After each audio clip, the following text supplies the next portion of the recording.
Awesome. All right. It's great to be here this afternoon. I know it's getting later on in the day now and you've had a lot of information thrown at you, so I'll try and keep this lean. I'm Ben. I'm a first year PhD student at Lancaster. And my co-conspirators on this paper are Penn Rainford out of York University in the UK and my supervisor, Barry Porter.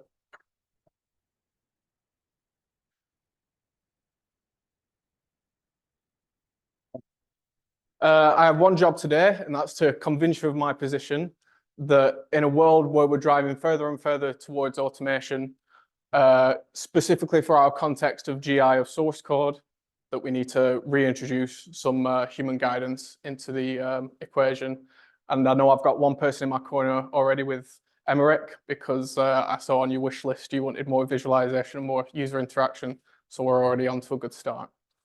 Right. What I will start off with is telling you the challenges we face in our research, and then looking at two sides of the equation. So what computers bring to genetic improvement of source code, and then the more ambiguous question, what can humans bring to the genetic improvement process?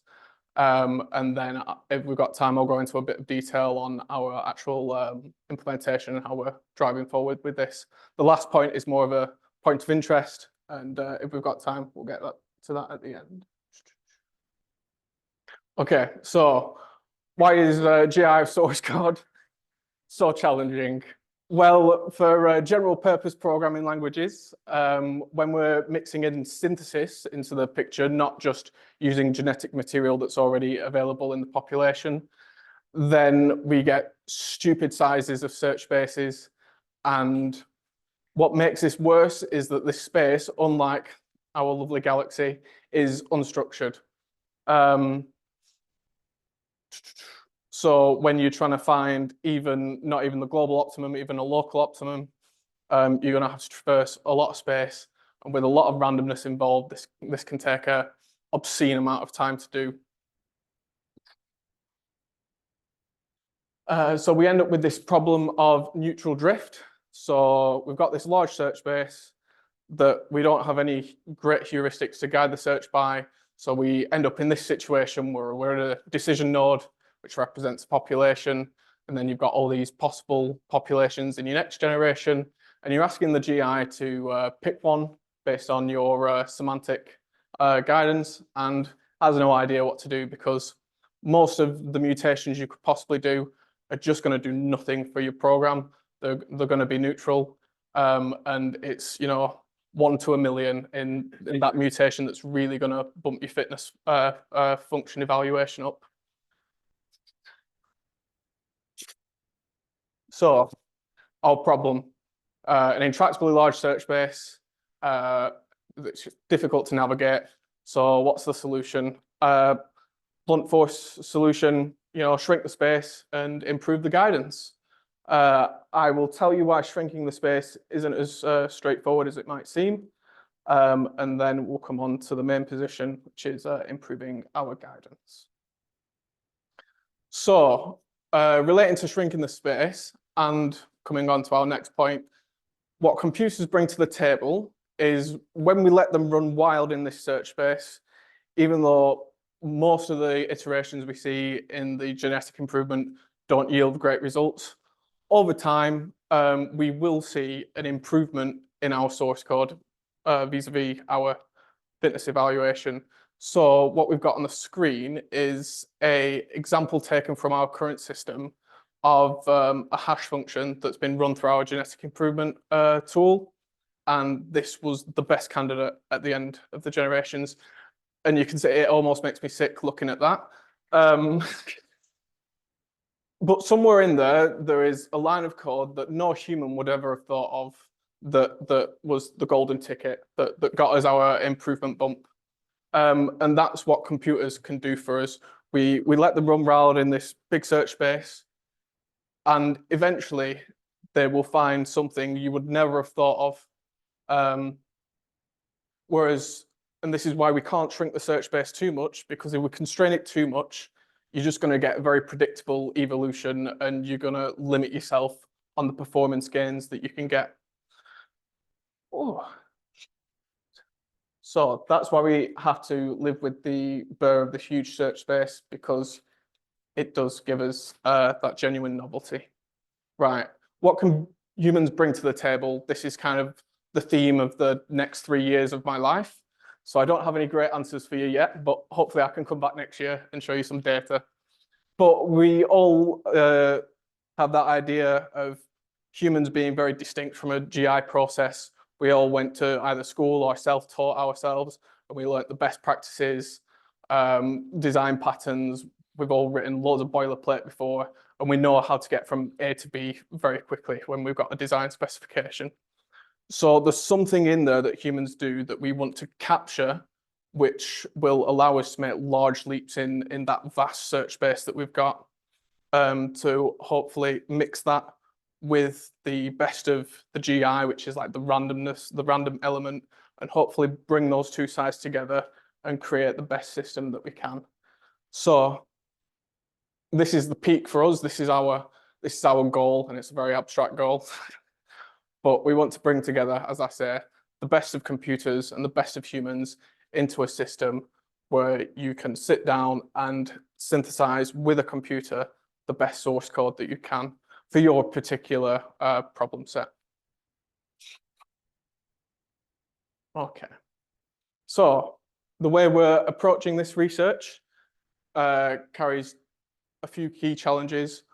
One is our methodology. So trying to find a way to say with confidence that our system with human guidance is better than another system.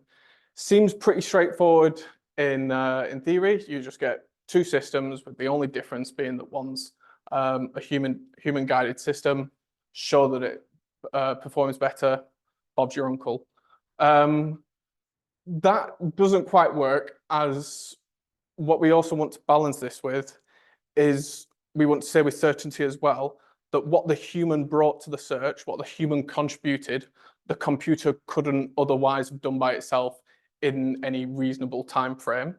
That is going to be the difficult bit to show, because proving that, I think, if you think off the top of your head what sort of human guidance techniques you might use, like being able to alter your mutation weights or something like that, guiding it by big data, and things like that, you can kind of already start to think in your head, well, I know many techniques where computers can do that anyway.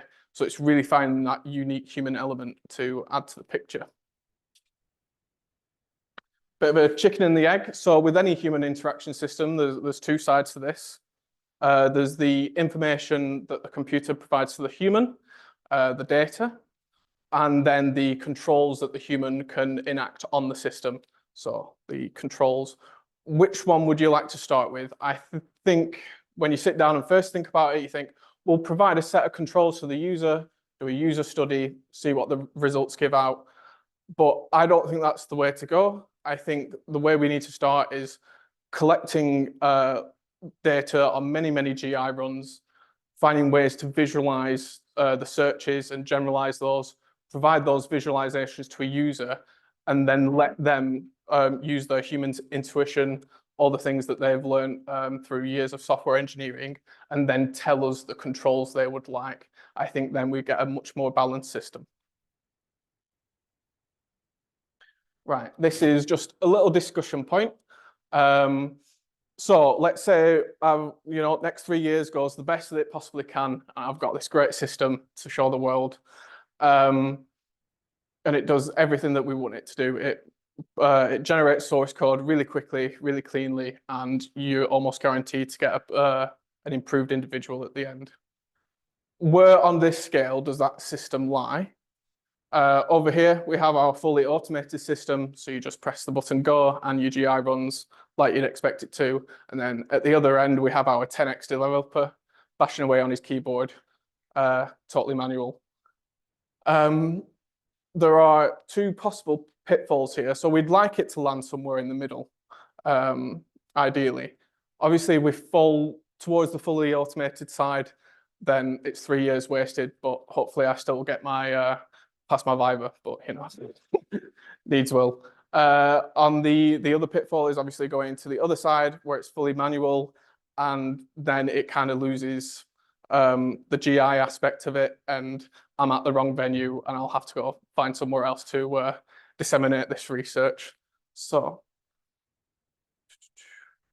in conclusion, the position, huge search space, no great way to navigate our way through it. We know computers can provide good aspects, and we know humans can provide good aspects. So we're trying to bring those together to bridge that gap in the problems that we're seeing. We have a couple of expected challenges, like how we're going to evaluate the efficacy of our human guidance system, and yeah, understanding what humans are actually able to contribute to the search is don't have any great answers for that one yet.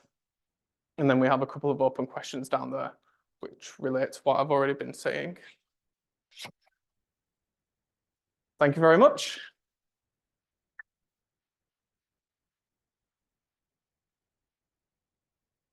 Questions? How do you think language models could impact your work in terms of modifications, human-like code writing? Right. It's definitely something to look into in the future. Where we are at the moment with it, with our specific research context, which I work with Jolt, who did the last presentation. What we're trying to genetically improve for is very specialized environments. So we capture a program trace of what's coming into the system, and we're trying to optimize for that specific environment rather than finding the optimal thing in a general case.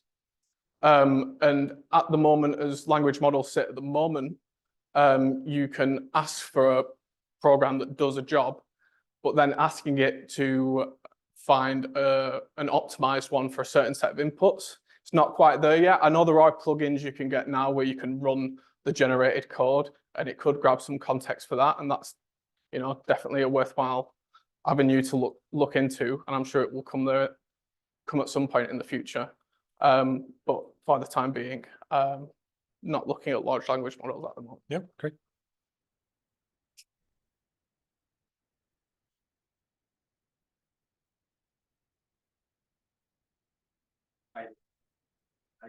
I don't know what the answer to the question should be. So maybe this is probably too open a question, but I'm since you sort of already set out to do this, I'm interested in your opinion. You said the search space is better not constrained because machines are capable of surprising us, basically, Yeah. right? Yeah.